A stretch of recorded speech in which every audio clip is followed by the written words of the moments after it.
Working place లేదు, ఏ place లేదు, ఎక్కడైనా సరే అమ్మాయికి సేఫ్టీ లేదు. అమ్మాయిలు ఒక రేంజ్ లో బయటకు వచ్చి ఉద్యోగాలు చేస్తున్న టైము మళ్ళీ 1847కి వెళ్ళిపోతే సోషల్ మీడియా ఇంపాక్ట్ చాలా ఎక్కువగా ఉంది. కాలేజీల్లో స్కూల్స్ లో కల్చరల్ ప్రోగ్రామ్స్ అన్న పేరుతోటి డాన్సులు ఏం పాటలు వేస్తున్నారండి? గూగుల్లో వెతికానంటారు చాలా మంది.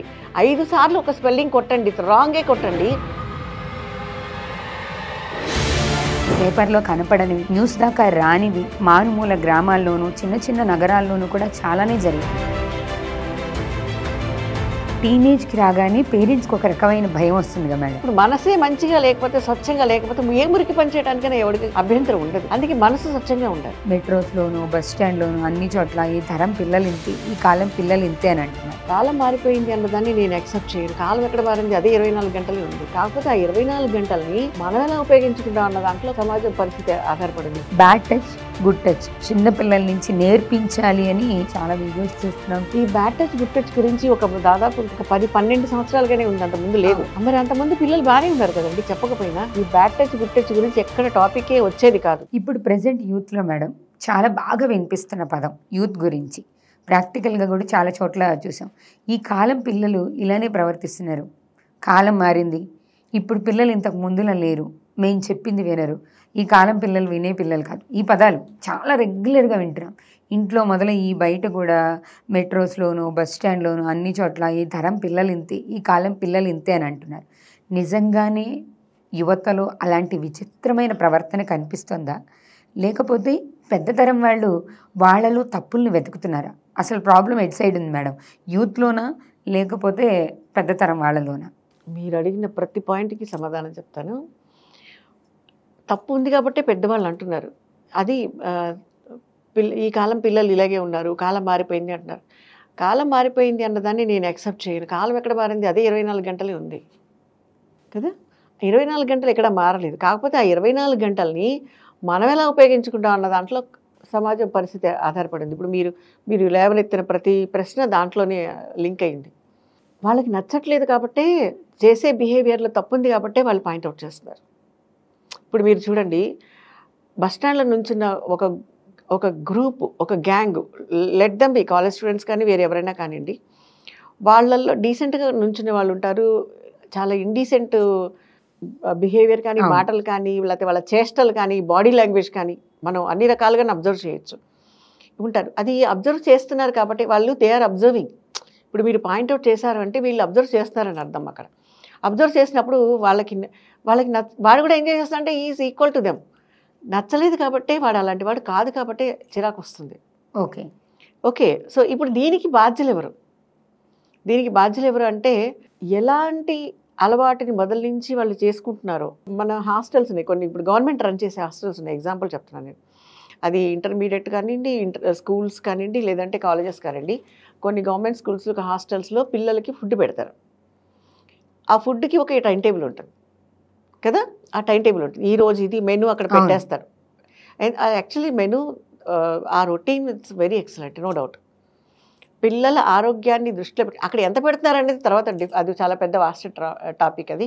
కానీ వాళ్ళు ఇచ్చే మెనూ, వాళ్ళు ఇచ్చే టైం టేబుల్ ఉంది, దట్ వాజ్ ఎక్సలెంట్. ఏంటంటే పిల్లల ఆరోగ్య పరిస్థితిని, ఆరోగ్యం, మానసికం, ఇక్కడ 2 ఉంటాయి కదా.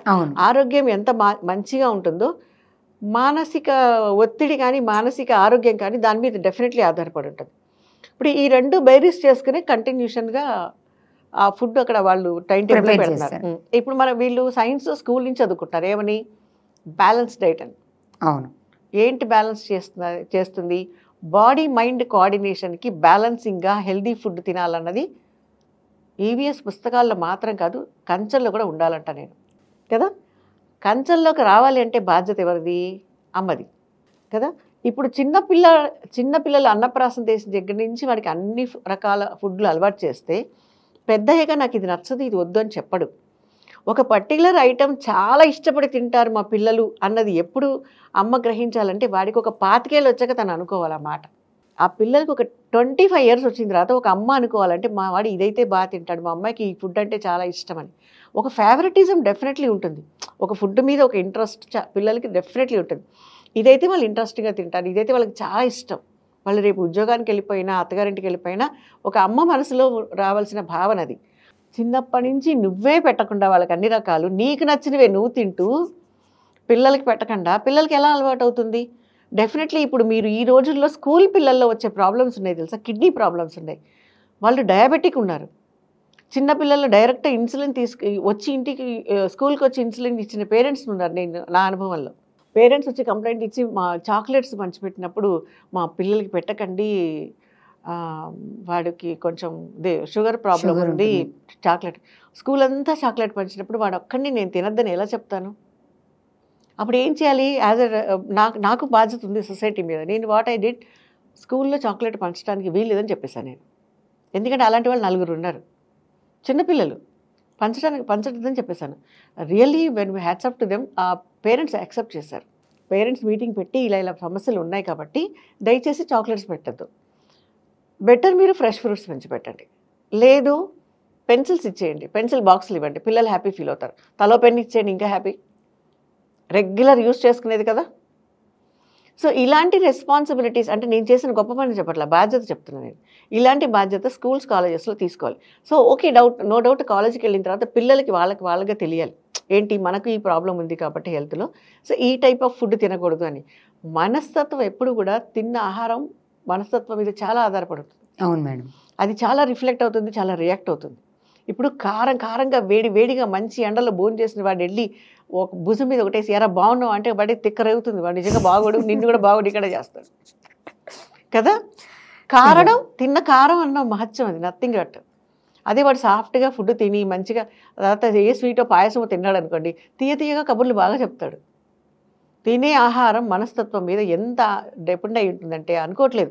అదే ఇప్పుడు పిల్లలకి అన్నది ఒక మధురమైన జ్ఞాపకం, వాళ్ళ చిన్నప్పటి నుంచి తిన్న ఫుడ్ అన్ని రకాలు వాళ్ళు తినాలి. మా వాడు ఇది తినడు అంటే నువ్వు అలవాటు చేయలేదు. నేను చాలామందిని పేరెంట్స్ని చూశాను, వాడికి అదే ఇష్టం అంటే డైలీ అదే. కొంతమంది పిల్లలు అంటారు భూమి పైన పండినవేవి తినరు, భూమి లోపల పండినవే తింటారు. అంటే దుంపలు తప్ప ఇంకేం తినరు వాళ్ళు. ఆలు, క్యారెట్ అంతే.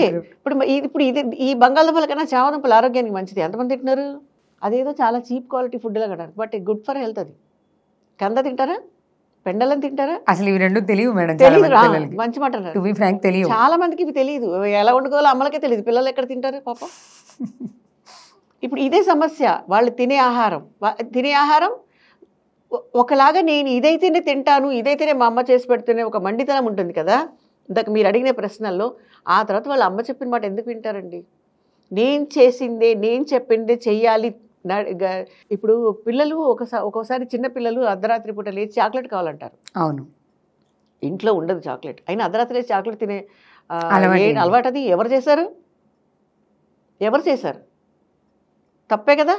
సో అది దొరకదు, ఇప్పుడు లేదు, రేపు తెల్లారేకే షాప్ తెరిచాకే కొనుక్కోవాలి అని నచ్చ చెప్పాల్సిన బాధ్యత తల్లిదే. అసలు ముందు అలవాటు చేయడం తప్పు.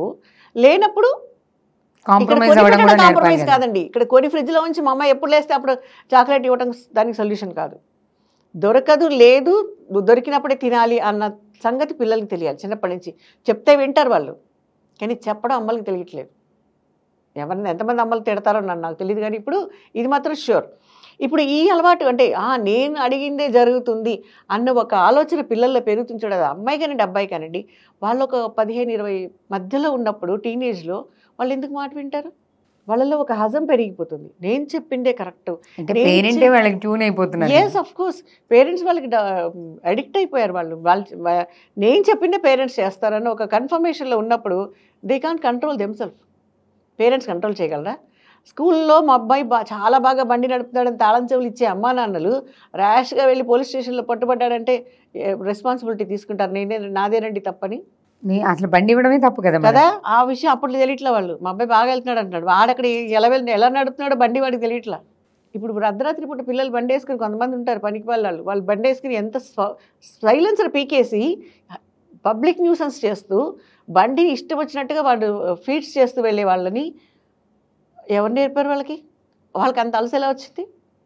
ఒక వయసులో నువ్వు బండి ఇవ్వబట్టే కదా. నేనైతే ఒక పోలీస్ స్టేషన్లో చెప్పాను, నేను గెస్ట్గా పిలిచినప్పుడు, you seize the driving licence of parents driving licence seize చేశాను. పిల్లాడి గారు తప్ప, పేరెంట్స్ కాబట్టి. బండి తాళాలు పిల్లాడి దాకా వచ్చినాయి అంటే పేరెంటింగ్లో తప్పు ఉంది కదా. ఆఫ్ కోర్స్ నేనైతే ఇదే చెప్పాను. వాళ్ళు నన్ను గెస్ట్గా పిలిచారు ఒకసారి, నేను వాళ్ళకి ఇచ్చిన సొల్యూషన్ ఇదే చేయండి, మీకు ఇది మేమేం చేయలేం, ఎందుకంటే that parent is very rich and feeling proud. మా అబ్బాయి చాలా బాగా బండి రన్ చేస్తాడని ఆవిడ అనుకుంటుంది. వాడి బండి వెనకాల కూర్చుని బస్ స్టాండ్కి వెళ్తుంది. వాళ్ళ అమ్మని బాగానే తీసుకెళ్ళాడు. ఆ తర్వాత ఎంతమందికి డిస్టర్బెన్స్ అయ్యాడో ఆవిడకి అర్థం కావట్లా. ఇప్పుడు ఏం చేయాలి అని, అదే మేడం అర్థం కావట్లేదు, వాడి మీద చాలా కంప్లైంట్స్ వచ్చారు. వాళ్ళ అమ్మ డ్రైవింగ్ లైసెన్స్, వాళ్ళ నాన్న డ్రైవింగ్ లైసెన్స్ సీజ్ చేసి జన్మంతా ఇవ్వకండి, ఇంకా అది పబ్లిక్లో పేపర్లో వేయండి, నెక్స్ట్ పేరెంట్స్ అయినా అర్థం చేసుకుంటారు. బండి ఇవ్వడానికి భయపడతారు. అట్లీస్ట్ అర్థం చేసుకుంటారు, కనీసం ఆలోచిస్తారు కదా ఒక నిమిషం. దీని గురించి బాబు మోహన్, మా కోట శ్రీనివాస్ గారు ఎన్నిసార్లు చెప్పారు కదా, గుర్తుందా మీకు? ఎంతమంది మారారండి పాపం. వాళ్ళు పర్సనల్గా వాళ్ళు సఫర్ అయిన దానికి కదా. ఎన్నిసార్లు, ఎన్ని ఛానల్స్లో, ఎన్ని మీటింగ్స్లో, ఎన్ని కౌన్సిలింగ్ చేశారో వాళ్ళు, ఈవెన్ కాలేజెస్కి వెళ్ళి. అంటే వాళ్ళు ప్రాక్టికల్గా ప్రాబ్లం ఫేస్ చేశారు కాబట్టి చేశారు. అయినా ఎంతమంది మారారు? ఏదో విన్నారు, ఆ రోజు ఎమోషనల్ అయ్యారు. కోట శ్రీనివాస్ గారి గురించి, బాబు మోహన్ గురించి గొప్పగా పొగిడారు. కానీ ఇందులో ఎంతమంది రియలైజ్ అయ్యారు అన్నది క్వశ్చన్ మార్కే కదా. అది ఆ టీనేజ్లో బండి తాళం చెవులు వాళ్ళకి ఇచ్చినప్పుడు అర్థం చేసుకోండి. 18 ఏళ్ళకి గవర్నమెంట్ లైసెన్స్ ఇస్తోంది, కానీ how much mental maturity they have to go for it అన్నది పిల్లలు ఆలోచించాలి. అసలు 18 ఏళ్ళ కంటే ముందే ఇచ్చేవాళ్ళు ఉన్నారు మేడం, మీరు చెప్పిన పాయింట్ ఆఫ్ వ్యూలో. నేను చెప్పిన 14 ఏళ్ళే వాడికి. నేను చెప్పిన అబ్బాయి 14 ఏళ్ళ అబ్బాయి. వాడు చూడటానికి 20 ఏళ్ళ అబ్బాయిలా కనిపిస్తాడు. అదిగో ఇలాగే అడ్డమైనవి రోడ్డు మీద తినేసి వాడు వంట చేయడానికి టైం ఉండదు. ఆకలి అన్నప్పుడల్లా డబ్బులు ఇచ్చేసింది, కొనుక్కోవడానికి వెళ్ళడానికి బండి తాళం చెవులు ఇచ్చింది. వాడు ఎందుకు మాట వింటాడండి? ఇందాక చెప్పాను కదా, ఒక్క కుండెడు పాలు విరగొట్టడానికి ఒక్క విషపు చుక్క చాలు. ఒక్కడుంటే చాలు కదా, డిస్టర్బెన్స్ ఏరియా అంతా భయపడతారు. అంటే బిగినింగ్ నుంచి, ఇప్పుడు మీరు చెప్తున్న పాయింట్ ఆఫ్ వ్యూలో బిగినింగ్ నుంచి ప్రతి బిహేవియర్లోను, అంటే ప్రతి పాయింట్లోనూ వాళ్ళ యాటిట్యూడ్, వాళ్ళ బిహేవియర్, వాళ్ళ ఫుడ్, వాళ్ళ ప్రతి దాంట్లోనూ కూడా మన అబ్జర్వేషన్ ఉంటే అప్పుడు మనం పిల్లల్ని ఈ కాలం పిల్లలు అని బ్లేమ్ చేయాల్సిన అవసరం ఉండదు. బ్లేమ్ చేయాల్సిన పేరెంట్స్ని, పిల్లల్ని కాదంటారు. పిల్లల్ని కాదండి, ఎందుకంటే వాళ్ళకి అలవాటు చేసింది పేరెంట్సే కాబట్టి. సో పిల్లల్లో చేంజ్ రావాలంటే ఫస్ట్ పేరెంటింగ్లో, వాళ్ళ ప్యాంపరింగ్లో అది చాలా ముఖ్యం. ఇప్పుడు పిల్లల్ని గారాబం చేయాలి అంటే అడిగిన వండి పెట్టడం గారాబం, కానీ అడిగినవన్నీ ఇచ్చేయడం గారాబం కాదండి. ఈ మాత్రం ప్రతి పేరెంట్ గుర్తుపెట్టుకోవాలి. ఇప్పుడు వాడు అర్ధరాత్రి అడిగితే ఏమైనా వండి పెట్టడమో చేసి పెట్టడమో గారాబం, వాడి చదువు విషయంలో పట్టించుకోవడం గారాబం, అంతే తప్ప వాడు అడిగినవన్నీ చేసేయడం గారాబం కాదు. వాడిని చెడగొట్టడం అవుతుంది. అది తెలిసేసరికి లేట్ అయిపోయింది. వాడి చేతులు దాటిపోతున్నారు పిల్లలు, అమ్మాయిలు కానీ అబ్బాయిలు కానీ. Equal rights both are having కదా ఇప్పుడు, ఇద్దరు దాటిపోతున్నారు. ఇప్పుడు పేరెంటింగ్లో మార్పు వస్తే ఖచ్చితంగా సొసైటీలో, ఈ యూత్లో మనం గ్రాస్ట్ చేంజ్ అనేది చూడగలుగుతాం. Definitely. Thank you madam, thank you very much.